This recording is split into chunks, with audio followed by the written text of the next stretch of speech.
So today I'm planning on taking a trip to Namibia in a week's time, and for that I'm gonna have to maneuver something to carry a extra spare wheel with me. So for that I dug up into my old stuff. The Namibian roads is not forgiving on tires, so generally you carry an extra spare wheel with you when traveling those roads. So I dug up into my old stuff here. Luckily I'm a bit of a hoarder, so that helps. And I got hold of an old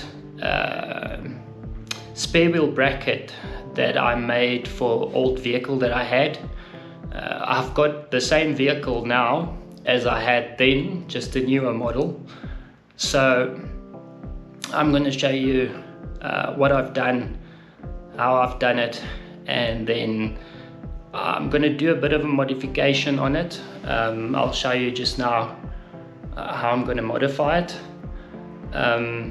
But yeah, I'm going to put a spare wheel on the back of my car to be easily accessible, especially on those roads. Sometimes you get hooked up on they call it in Afrikaans a tweespoor, a little narrow little road with grass in the middle or sand in the middle, and you get hung up with a flat wheel, so you can't get to your spare wheel that's sitting under the car.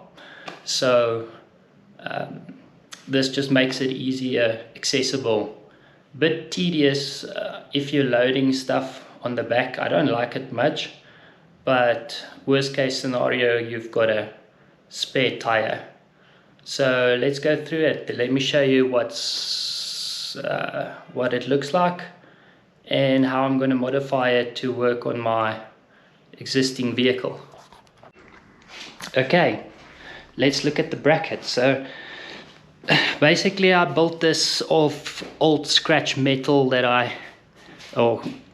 scrap metal that I've got at home. So this is definitely a very easy DIY job if you've got a welder and a grinder. I think you mostly sorted. These studs was basically the only thing that I went to buy. This little thing here is for a lock, so you can lock the spare wheel on the back. This is the 5 studs that the wheel carry on, the wheel carrier. So the wheel lies in this circumference, and then it touches there to stabilize it. And then this is a hinge. This mounts to the bottom of the vehicle, and I'll show you in a moment why I don't have a massive under chassis support for this bracket, why it's mounted directly to the bumper. So let me show you the vehicle, and then you'll understand how this will fit onto the vehicle. So let's look. So this is my car. This is one of the few vehicles that I know that they say this is the 8th chassis brace. So this is one of the least vehicles with 8 braces in the chassis. So this is not just a bumper. Inside this bumper is a super stiff boxed in chassis mount. So they were clever. They incorporated the tow bar, bumper, everything in one. So you don't need like the other buckies. You'll get a extra bar at the bottom that fits to the chassis. So right under here, if you look under here, there's a massive plate there. So that's where I'm going to mount this bracket to. If you look there you can see it's a 3mm boxed in plate. So this chassis brace is super strong. You can at any stage mount a spare wheel on this directly. I don't foresee a problem. If you think there's a problem, throw us a comment, tell us what you think. But I've been running, I'll show you a photo now like this. I've been running this spare wheel bracket on my old car as I went up to Mozambique and also Namibia. Done a few trips with that just to get access to the spare wheel. So as you can see, there's a spare wheel now there, so I'll keep that as a spare, and then I'll just put an extra spare wheel here on the back, also moving it a bit inside so I don't obstruct the light here. So you don't want anything in front of the light. And also what I'll do is I'll put an extra number plate on the spare wheel itself, so I don't obstruct that number plate. That could be also a legal issue that I might pick up. But furthermore, it's worked for me wonders through the years having that, and I think it costed me maybe $500 to build. So it was a super cheap, very effective DIY build that I done. I got myself some of these heavy duty latches. It's available at any good 4x4 store that sells spares, and I'm gonna put it somewhere on this like that, or can't really put it there because the spare wheel sits there. So somewhere there, maybe two of them either side, and then see if I can incorporate a easy latching system. So originally I had just a bolt through there, so if this bracket swivels like that flat, so as you see, so when you want to open the back of the car, you swivel this flat, and then the tailgate of the car can open. And that I want to make much easier, because sometimes it got a bit tedious to unscrew this bolt and then tip it down. Okay, so let me give you a rundown of sort of how this works. So where you can see where I mounted it there, that's where it mounts to the car. And then originally I made it quite compact, so the car's bumper follows that curve, comes up, and the step on the bumper sits about there. And then also I almost curved this to the shape of the car to lie in the same angle as the back of the car lies. So, and then I got these springs. There's one spring inside here, and then this one just to support this bracket. When you do open it, the spare wheel's quite heavy, so having those springs, that comes off one of these kids trampolines. So and then I put some gaskets in here there where the spare wheel is mounted, and this is what it looks like, the wheel then mounted on these studs. Okay, everything's set up, ready to go. From here on we're just gonna time lapse it, because this is the boring bit, all the cutting and grinding and welding. So I'll slow down in important pieces where you need to see stuff, but otherwise this is quite an easy job. I think if you're a DIY, you'll know this is just a bit of grinding and cutting. So let's time lapse this as I push this button.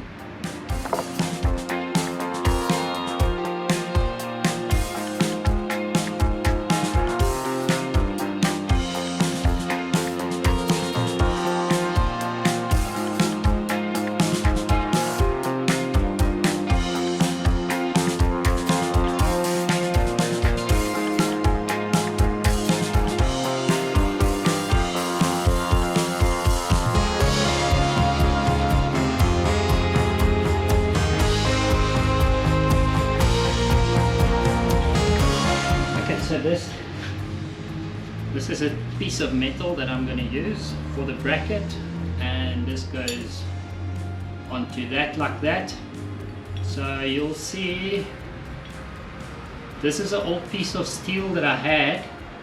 So basically I just clean the metal so you get a nice bond between the welds. If you try to weld on this paint or rust, then it'll never give a good weld if you have dirty metal. So always make sure your metal joints is clean before you weld it. It also makes it easy. You won't struggle welding. I'm welding this now with my CO2 welder. I've got a normal arc, but I'm actually too lazy to use it, because once you're used to these welders, it's sort of like a treat to yourself buying one of these instead of having little arc welders. Still love my arc welder. My arc welder is super compact, so if I need to do work on outreach places, or if I need to weld something where you can't drag this thing along, then I just use my little arc. So, but for this I'm just going to use this machine. It's standing right next to me.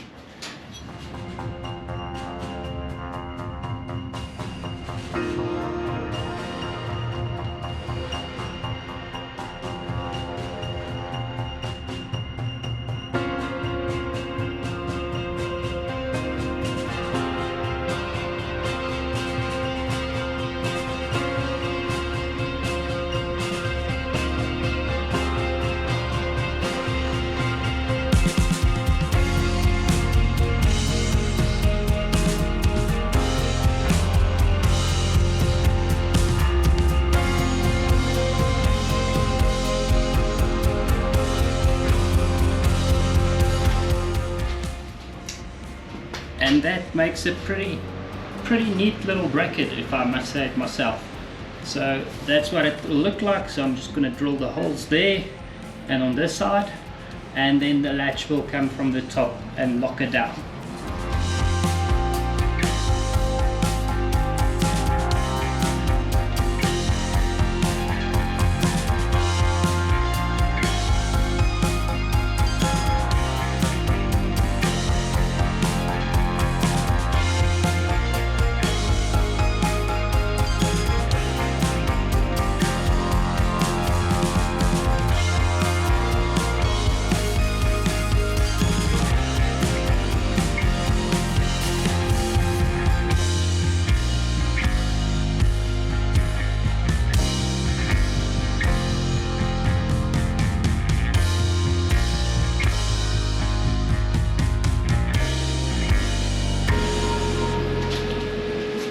Okay, so there we have it. This is basically what I'm looking for. So when this bracket comes down now, these pins will unlock, and when it comes up, you just lock these pins in place.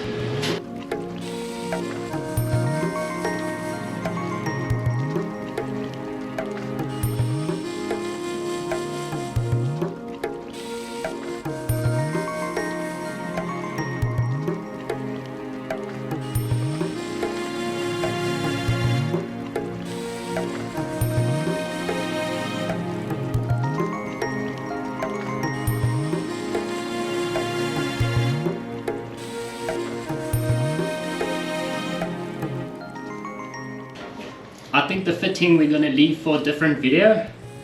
So thanks for watching, guys. Thanks for liking this video.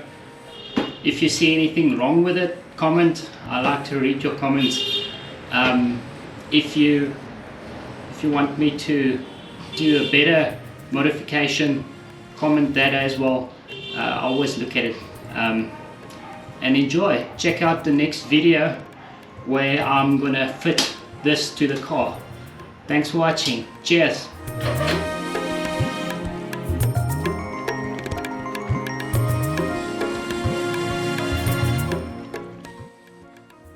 If you like what you see on this channel, please consider hitting the subscribe button displayed on the screen now. It doesn't cost you anything, but it will help this channel to grow. And you can click on this icon if you want to watch the latest video.